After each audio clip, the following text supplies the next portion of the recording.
Toyota Land Cruiser 250.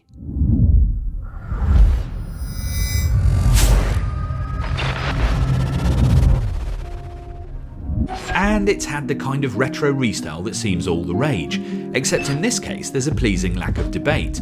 It feels immediately right. It needs to. The Land Cruiser has been around since 1958 and has spawned more than 10 generations, so there's plenty of inspiration.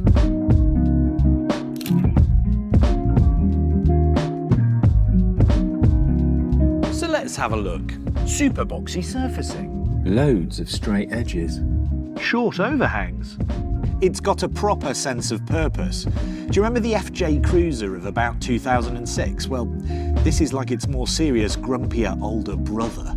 I mean, just look at this face. It looks like a kind of happy transformer, which it actually is, because Toyota has decided in their wisdom to offer it with two completely different front ends. Now, the base models, which are called Land Cruiser 1958s in a nod to the old Land Cruisers, and the first 3000 first edition models like this one, all come with the round headlights. But from the middle grades up, you get rectangular headlights, which look even more grumpy. And that's probably the only time I can think of having a car that you get two completely different front ends depending on the model. I'm not sure which one I prefer the look of, so let me know in the comments which you prefer and I'll do some sort of unscientific poll. Still, when you start looking around, there are blocky muscles all over the shop. These kind of bonnet turrets on top here, then the slab sides, even the wheel arches, which are notorious for being round, have straight lines in them. And the back is as solid looking as you might hope. Basically, where the last generation Land Cruisers had gone a bit blobby, this brings back sinew into the design. And it looks absolutely brilliant. It screams no nonsense, exactly what a Land Cruiser is all about.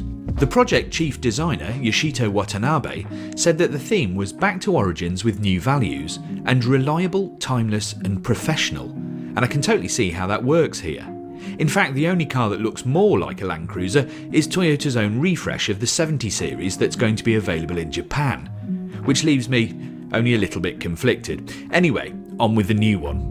The other thing to note about the new Land Cruiser 250 is that it is also not quite as big as you might think. I mean, don't get me wrong, this isn't a super mini, I'm not saying it's a small car, but it's actually 7.5 inches shorter, narrower and lower than the outgoing US model. So this isn't new car bloat.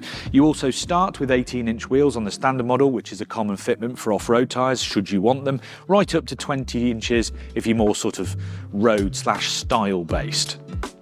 But the good news is, Land Cruiser 250 is a global car and it will be on sale in the UK. So what's the hardware like? Well, there's permanent 4x4, obviously.